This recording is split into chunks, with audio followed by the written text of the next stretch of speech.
Salve, salve, Campo Largo, Pajeú do Piauí, companhias agradabilíssimas, estamos aqui nos Serviços Jurídicos, curso técnico concomitante com vocês, The Best Made in Piauí, olha, os melhores do Piauí. Eu agradeço aí a participação, a atenção, os nossos ilustríssimos professores, professoras, olha, amicíssimos, os doutores, doutoras, eu tenho um contato com alguns professores que também são aí desta área, né? São advogados, advogadas, que área tão linda, maravilhosa, e temos aí os nossos ilustríssimos alunos que estão consagrando aí mais um momento do estudar. Eu chamo consagrar porque estudar é algo muito, mas muito sublime. Então vamos lá, senhores. A aula de hoje nós estamos aqui fazendo aquele levantamento basilar para chegarmos a uma linha de debate. Estávamos aqui resumindo, né? Falamos aí um pouco sobre o que é lei, norma, falamos aí algumas características, conceituamos aí o que é direito, o que é lei, não é? Vimos o comportamento do direito objetivo, direito subjetivo, justnaturalismo, justpositivismo. Exatamente. Falamos o que é direito civil, né? Que é aquele conjunto de normas, tem as categorias e institutos jurídicos que tem por objeto as pessoas e suas relações, né? Nós vimos também que ele pode ser subdividido, tá? Por quê? Porque esse ramo do direito, o direito civil, ele é o ramo do direito privado que visa regulamentar as pessoas, né? Ele regulamenta as pessoas, os bens, as relações patrimoniais, pessoais entre particulares. Ponto. Isso aí é o nosso querido direito civil. Ele é subdividido em parte geral e parte especial. Geral, nós vimos que vem aí direito das pessoas, dos bens, dos fatos jurídicos. Lembra que nós estudamos? Lá na parte especial você tem aí direito das obrigações, você se depara aí com um bocado de coisa bacana.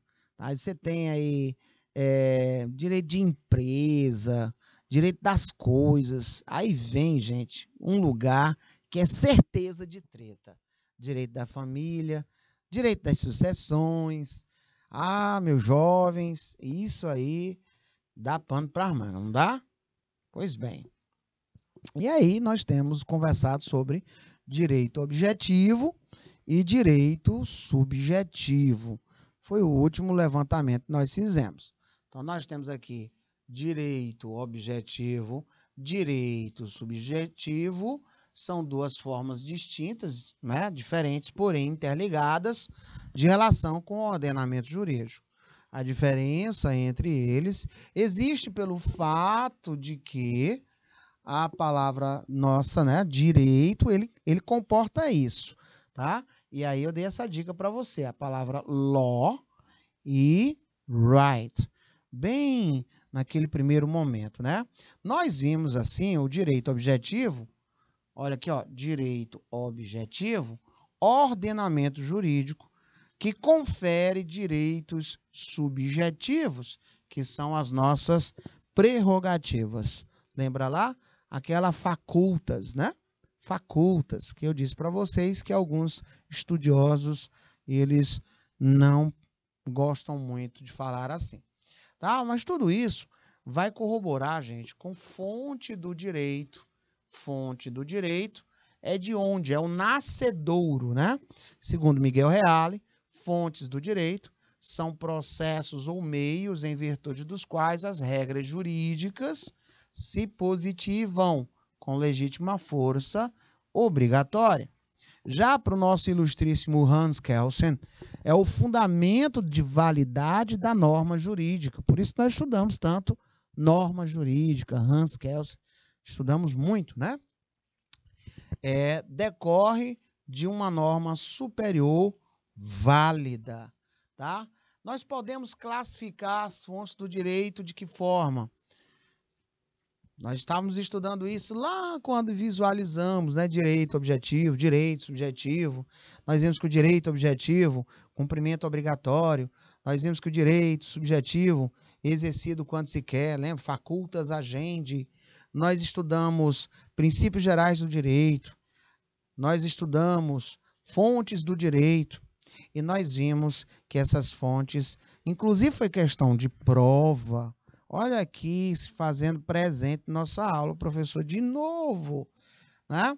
Nós vimos que temos 3, das 3, essa daqui, alguns estudiosos não assim acham muito propício colocá-la, né?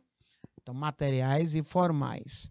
Nós vimos e continuamos a estudar com o livro do Dr. Paulo Nader e Pablo Stolz.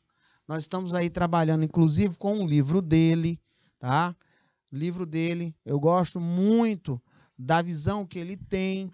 Eu tive o privilégio de conhecê-lo pessoalmente, né, em momentos jurídicos, tanto eles como grandes outros ilustríssimos representantes jurídicos da área jurídica brasileira.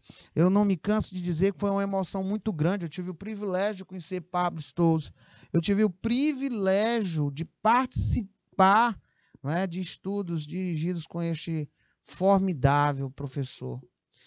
Não só ele, Capês, né, que hoje está à frente lá, daquele órgão máximo, né, da máxima defesa dos consumidores lá de São Paulo.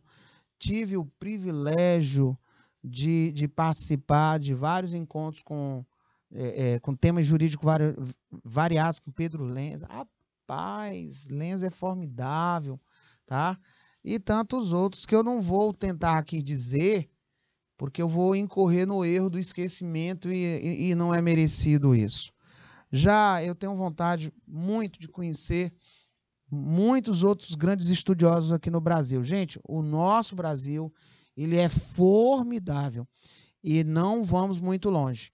No nosso Piauí tem excelentes juristas, excelentes. Eu tive excelentes professores. Não vou aqui citar nomes para não... e não me citou o meu nome. Olha, foram excelentes. Então, se apegue ao estudo, conheça essas pessoas.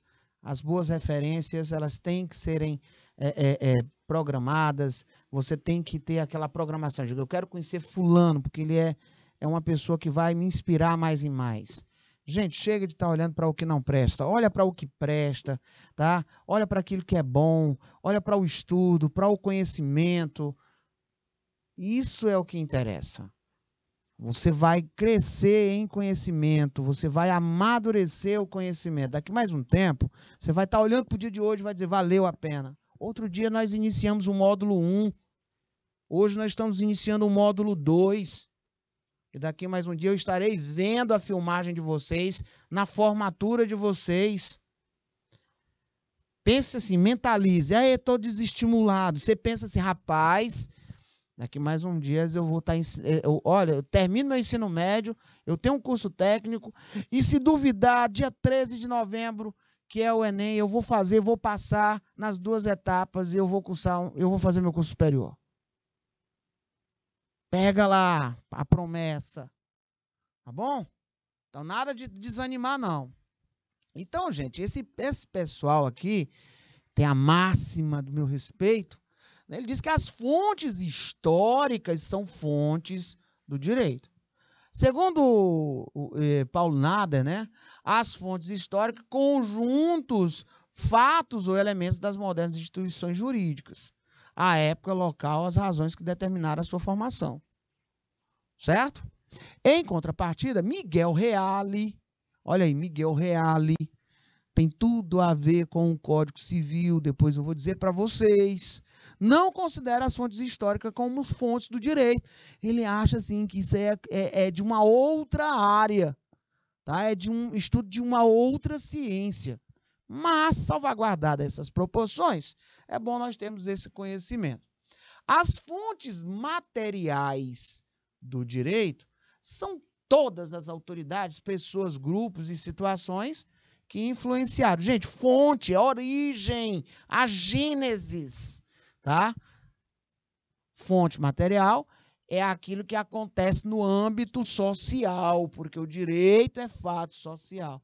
Nas relações comunitárias, lembra lá da teoria da tridimensionalidade de direito. Fato social. Fato social que depois é verificado mais um elemento para surgir o terceiro elemento, que é a norma. Tá? Lembra lá? Eu acho que na prova, nos exercícios, a gente colocou, ou foi Maria da Penha, foi a questão da lei do inquilinato, alguma coisa assim. E nós treinamos várias questões aqui envolvendo esses três elementos, né? Tridimensionalidade, 3 elementos. Professor, me diz aqui uma coisa. Já sabendo que a fonte material é de onde vem, é o nascedouro, tá? E essas formais? As formais é o meio pelo qual as normas jurídicas elas se exteriorizam, né? Elas se tornam conhecidas. São, portanto, os canais por onde se manifestam as fontes materiais. Tá? Gente, tem aqui uma leitura que eu deixei para que vocês tenham acesso a esse portal muito bacana, jus.com.br. Lá na seção de artigos, tem cada artigo fantástico. Esse aí, nós temos lá das classificações das fontes do direito, conceito e etc. Essas subdivisões, bora lá. Existem diversas classificações para as fontes formais. Quais sejam? Estatais, que são produzidas, obviamente, pelo poder o quê? Público. E corresponde à lei e à jurisprudência. E não estatais. As não estatais, elas decorrem diretamente da sociedade, gente, ou de seus grupos e segmentos, sendo apresentados, olha aqui, ó, gente, ó, costume, doutrina, negócios jurídicos. Nós temos ainda estatais, não estatais, escritas, que são codificadas, e não escritas, decorrente do comportamento. Nós temos nacionais, são as criadas no Brasil, e internacionais, as que têm origem na norma estrangeira. A classificação mais utilizada, gente, é a que classifica as fontes formais, e essas fontes formais elas podem ser diretas, imediatas, ou primárias, indiretas, imediatas ou secundárias. Classicamente falando, você normalmente vê assim sendo, tá? Então, as fontes formais, aí você tem diretas, imediatas ou primárias, indiretas, mediatas ou secundárias, certo? Ou secundárias. Bacana, gente. Até aí, bacana. Até aí. Bacana demais. Muito obrigado. Muito obrigado.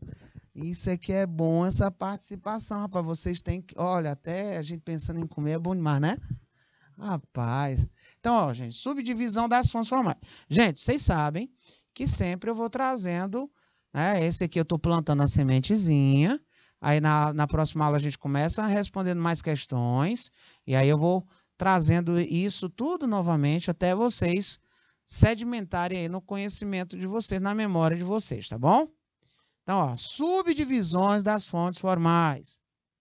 Fontes formais diretas. Fonte direta, imediata ou primária do direito. Aquela que revela imediatamente o direito positivo. E basta por si só, sendo a lei. Normas jurídicas escritas provenientes do Estado. É a que nós temos muito contato, não é verdade?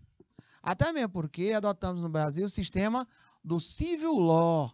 Eu não sei se vocês vão lembrar, mas tivemos aqui no dia da advocacia, no dia do advogado, da advogada, não é? A participação especial de alguns convidados. Na ocasião, eu trouxe à baila que nós estávamos caminhando a passos largos. E aí eu digo, olha, observe lá o que é a Common Law, né? O que é a Common Law brasileira, de onde é que vem? Copiamos essa Civil Law de onde, tá? que é uma estrutura jurídica em que a aplicação do direito se dá a partir da interpretação da lei. Professor, agora está fazendo mais sentido, porque nós vimos hermenêutica, nós vimos várias situações onde há o lacunamento, né? Onde há uma lacuna. Como é que faz para resolver isso? Exatamente, seus ilustres. Por lei, entende-se o preceito jurídico escrito, emanado do legislador e dotado de caráter geral, aquele negócio que a lei é para todos e obrigatório porque é coercível. Eu fazia aquela pergunta para vocês.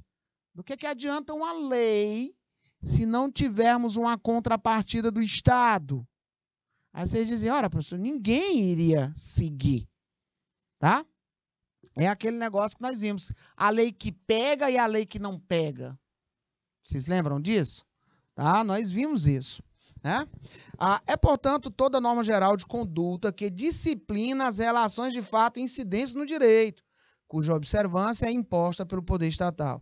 Em tese, gente, a lei constitui a vontade do povo, sendo elaborada por legisladores eleitos por nós. Tá? Observa-se em um fato social o clamor da sociedade, a ojeriza da sociedade, e aí nós temos ali a norma. Aí eu dei a lei Maria da Penha, nos seus 16 anos, né?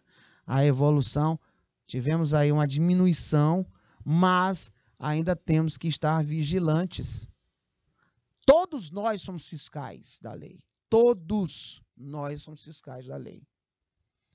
Ah, professor, tem lei só para fulano. Não, lei está para todos. Agora, será que todos estão fazendo por onde, né? Cobrar o cumprimento da maneira correta, adequada e a quem cobrar? Nós temos que também ver isso.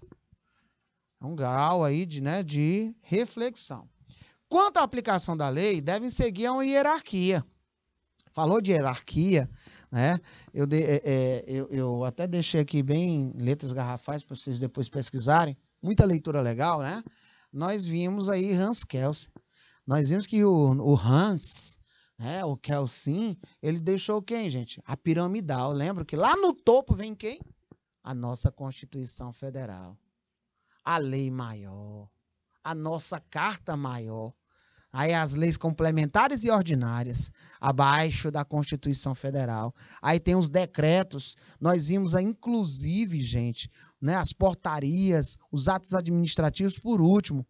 E aí nós estamos lá, o artigo 59, não foi? Nós falamos sobre alguns acordos, tratados, que o Brasil, nós vimos que o Brasil é signatário de alguns, e nós visualizamos um acontecimento triste, que foi a questão lá de Minamata. Eu falei sobre esse grande acidente ambiental lá em Minamata. Tá? Só para vocês terem uma ideia. Por quê? Porque com esse pacto global, todos estão querendo tirar da convivência humana esses dispositivos, inclusive as lâmpadas que trabalham com são acionadas à base de mercúrio, que é um metal pesado, que contamina o meio ambiente, que é altamente prejudicial para nós seres humanos, né? Para nós seres vivos, e nós também temos uma grande emissão de CO2, um grande gasto de energia. E o Brasil disse que já vai bater essa meta. Bem antes do que foi estipulado, vai trabalhar apenas com lâmpadas de LED. E é por isso, não sei se aí na sua cidade, vez ou outra, quando você anda num supermercado, num hipermercado, né, tem lá um centro de coleta desse tipo de produto, de lâmpadas, um centro de coleta de lixo eletrônico, um centro de coleta de baterias, não é? Até mesmo medicamentos, eu não posso jogá-los, e eu não posso jogar no meio ambiente. Tem lá, tem que se fazer, procurar direitinho como é que eu faço para devolver, porque tem sim, né, pessoas credenciadas, órgãos credenciados no recebimento. E a educação começa por cada um de nós. Educação é ter conhecimento e colocar em prática Ah, todo mundo quer um meio ambiente legal, né, meu diretor? Mas será que nós estamos fazendo nosso lado, nosso trabalhinho de formiga? Tá bom? Então, olha só.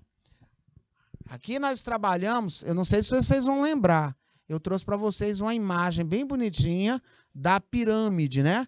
Piramidal, mostrando a hierarquia. Bom, eu tô aqui, acho que eu tô confundindo. Olhe bem aí para mim, meu diretor, o artigo 59 da Constituição Federal para mim, por favor. Só para eu tirar aqui uma dúvida. No entendimento de Hans Kelsen, né, as leis podem se dividir quanto à sua hierarquia. Leis constitucionais, tá? Aí tem as leis infraconstitucionais, certo? E aí ele faz a questão dos tratados, né? E convenções internacionais, e nós citamos alguns, né? Nós citamos alguns. Aí eu tenho o artigo 59, né? Olha só, exatamente. Lá no artigo 59, o processo legislativo compreende a elaboração de quê?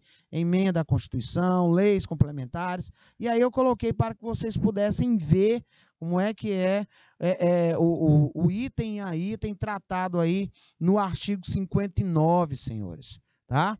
Posteriormente, eu trouxe para vocês, lá também na Constituição, a organização, né, dos órgãos responsáveis pela administração do jurídico. Aí a aula de amanhã nós vamos estar aí aprimorando ainda mais essas dicas de leitura que eu vou deixar para vocês pesquisarem e estar fazendo trabalhos dirigidos. Vamos dar uma treinada agora? Vamos lá? Reta final da nossa aula, isso. Temos aí um pouco mais de 20 minutos, dá para fazer ainda muita coisa. Olha aí. Considerando os conceitos do direito, julgue os itens que seguem. E aí, na tua opinião, tu achas que eu tenho direito público na qualidade, né, daquele que apresenta normas que regem as relações em que o sujeito é o Estado, tutelando os interesses gerais e visando ao fim social? E o direito privado é aquele, né, que trata das relações jurídicas entre particulares? Se tu estás respondendo, não é? Agora, com toda certeza, você vai responder junto comigo que é correto. Então, parabéns aí à ponderação. Vamos lá, eu faço uma, a outra é com você. Vamos deixar para tanto 2 minutinhos na tela, por favor.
Vamos lá, meus ilustres. Cadê a galerinha do módulo 2?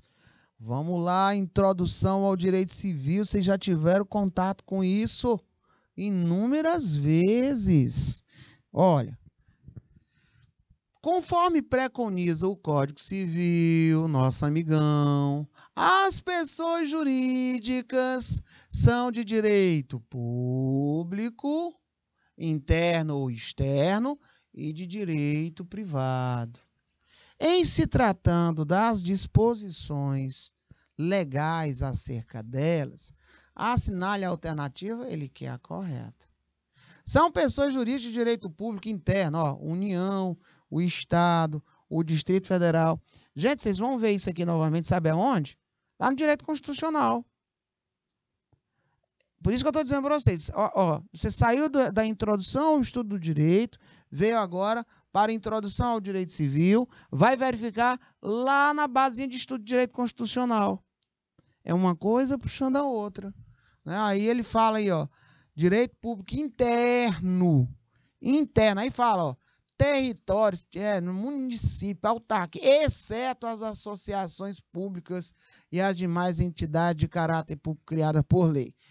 Brother, ele misturou tudo, fez aí um negócio bem fantástico. As pessoas jurídicas de direito público interno são civil e criminalmente responsáveis por atos dos seus agentes que nessa qualidade causem dano a terceiros.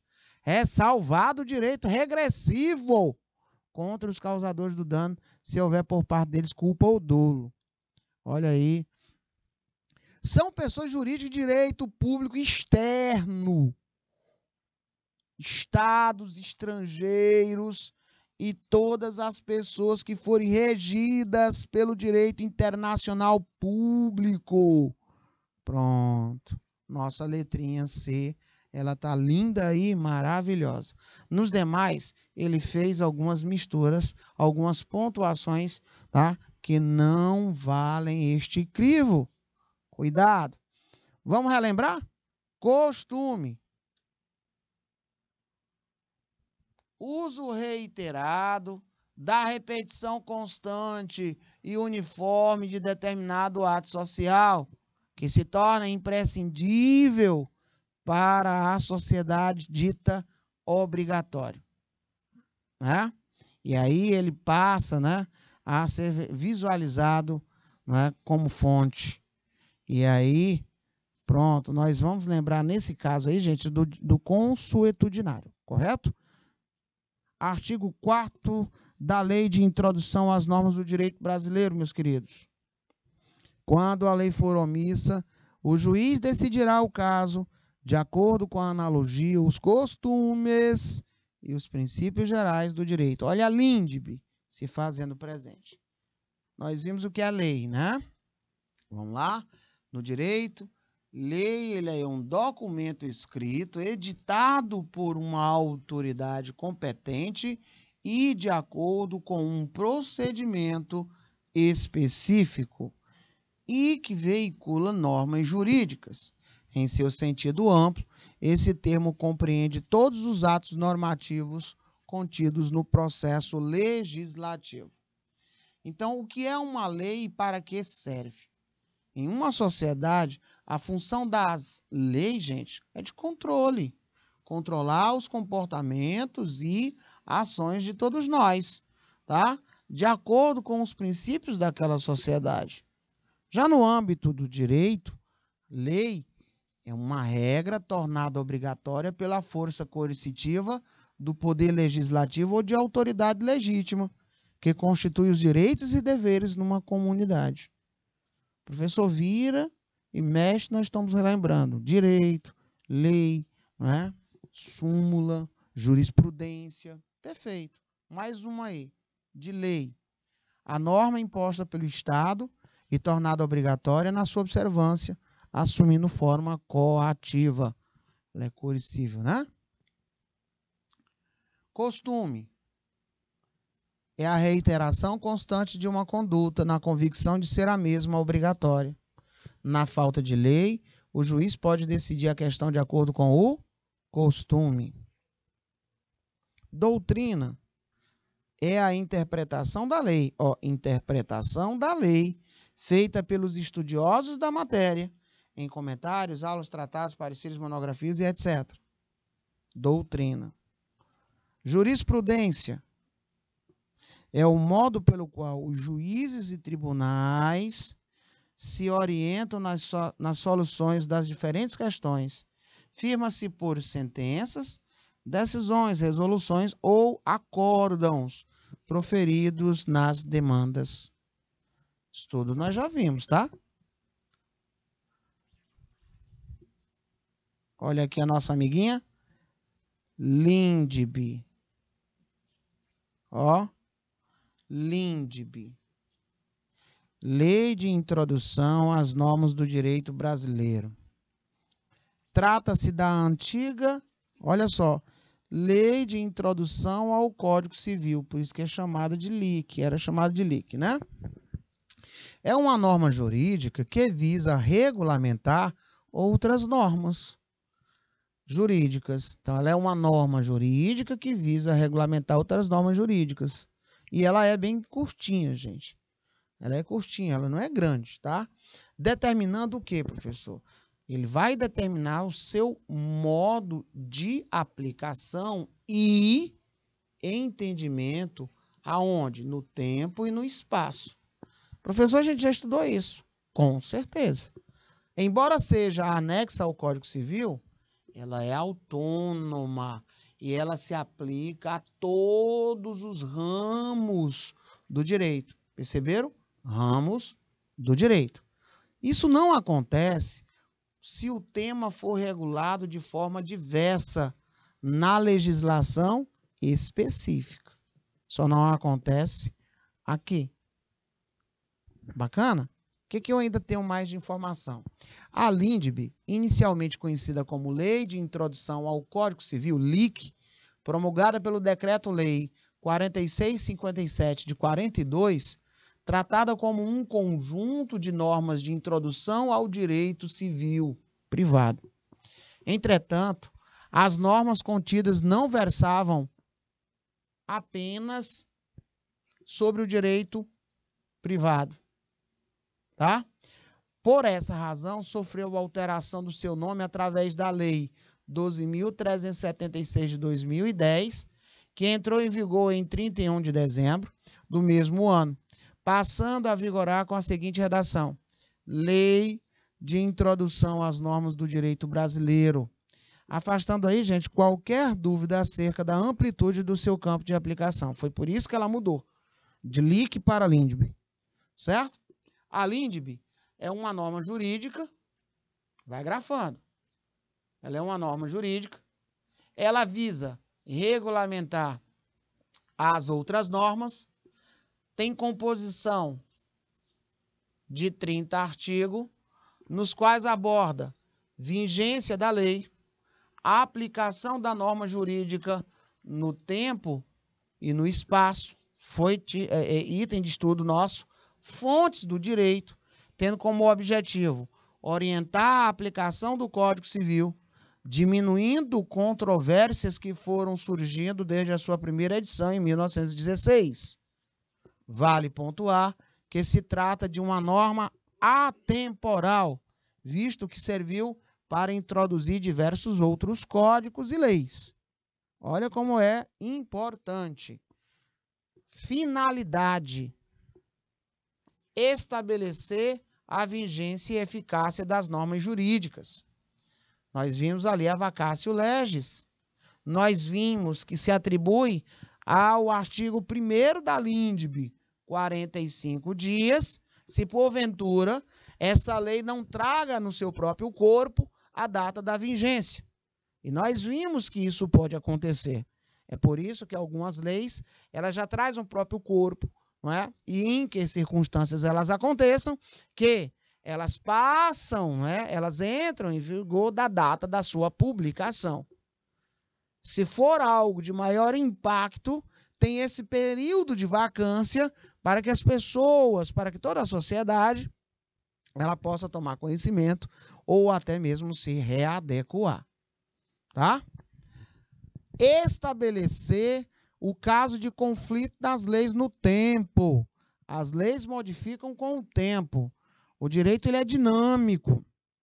É óbvio que ele acompanha a sociedade. Ele é fato social. E é necessário uma regra geral de funcionamento para obter um controle organizacional. Porque senão todo mundo iria ficar meio que doidinho, né? Uma começa tal dia, outro não começa tal dia. Não, essa vale, não, essa não vale mais. Estabelecer o caso de conflito de leis no espaço. Tá? Aí você tem as questões inerentes à interpretação de lei estrangeira e lei brasileira. Vocês vão ver também, dentro dessas situações do direito civil, muito bem justaposto. A Lindbe, ela soluciona tratando sobre tal competência. Olha outro que nós estudamos. Critérios hermenêuticos. Critérios de integração do ordenamento jurídico. Tá, ó. Nem sempre o legislador ele consegue prever, olha lá, prever a totalidade dos fatos. Assim, pode existir lacuna. E para isso, tenha esse conjunto de ferramentas que dotam o intérprete da lei, dentre os quais eu tenho aí essa possibilidade de interpretação. Lei de introdução às normas do direito brasileiro, você tem aí o decreto, né, 4657 de 42 e a lei número 12.376 de 2010, tratando aí a Lindbe, não mais como LIC, né, dada a sua extensa aplicabilidade. Certíssimo? Então, principais características. Autônoma do Código Civil. Destina a facilitar a aplicação das demais leis. Caráter universal. Aplica-se a todos os ramos do direito. A exceção é aquela, né, se ela tiver um teor específico. Normas preliminares à totalidade do ordenamento jurídico universal, gente.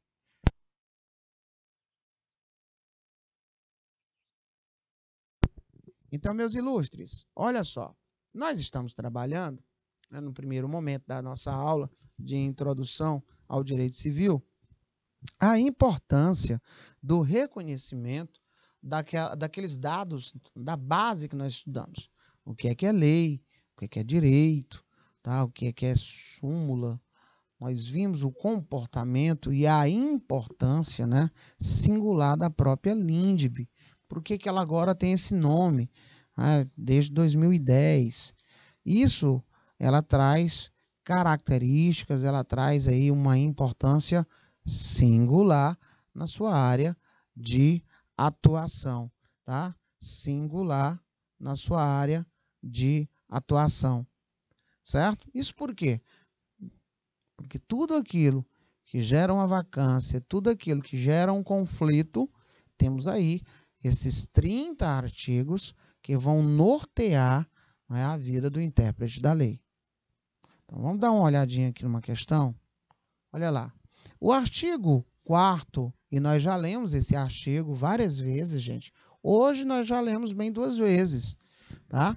O artigo 4º da Lei de Introdução do Código Civil e o artigo 140 do CPC, né? E aí nós vimos aqui, ó, dados antigos. Tá chamando aí de LIC, tá vendo lá, ó? Tá falando ainda de 140 do CPC. Será que não foi o CPC de 2015, por assim dizer, né? Aí vem lá, sobre técnicas de quê? De integração. Mas sabe o que acontece? Há uma preservação da ideia. Ó, técnicas de integração. Segundo os dispositivos, sempre que o operador estiver diante das lacunas da lei, ele pode recorrer, ó, a analogia, costume, princípios gerais do direito para solucionar. Aí ele vai dizer o seguinte: quando a lei for omissa, o juiz decidirá o caso de acordo com a analogia, costumes e princípios gerais do direito. Lá no 140, daquela referência desta época, o juiz não se exime de decidir sobre a alegação de lacuna ou obscuridade do ordenamento jurídico. Nesse sentido, é correto afirmar que o juiz, bonzão total, a qualquer pretexto, ele pode fazer uso da equidade. Tá? A qualquer pretexto, será que ele pode usar a equidade? Nós vimos que não. Tá? Aqui nós temos uma falciane. Tá? Ele não pode, a qualquer pretexto, fazer uso da equidade. Por quê, hein, professor? Porque nós sabemos que no parágrafo único, o juiz só decidirá por equidade nos casos com previsão em lei. Professor, foi assim que nós vimos, né? E aí recebe o selo de verdade. Muito bem. Aí um modelo de questão, né? Então, vamos aprender na prática, vamos lá? O que é lei? Será que é a forma moderna de produção do direito positivo? Olha, professor, lei não é o escrito, não é o direito posto? Não está lá no positivo? O senhor falou, tem até a Constituição Federal, tem até os códigos, dentre os quais podemos citar o próprio civil, um conjunto de normas que compõem o ordenamento jurídico. Perceba lá, ó, conjunto de normas que compõem o ordenamento jurídico. A letra A está bonita, né? Tá. É o meio competente estabelecido pelas normas jurídicas para forçar seus violadores. Opa, ó, forçar seus violadores a cumprir ou reparar. Olha aí, já é o efeito, né? Se eu desobedecer, um verbete que registra a interpretação pacífica ou majoritária adotada por um tribunal a respeito de um tema específico, a partir do julgamento de diversos casos análogos. Letra A, professor, ficou linda. De fato, é a nossa resposta correta. O restante você tem norma jurídica, você tem a sanção jurídica, tá? E por último, nós temos a súmula. Então, gente, provando aqui para você que conhecimento que nós passamos no módulo 1, né, obtendo através do extenso, né, praticar, ele vai estar respingando, seja qual outra ramificação você estiver estudando. Seja no direito civil, seja no penal, seja no constitucional, no empresarial, enfim. Certo? Então, é para mostrar para você como é bom ficar antenado.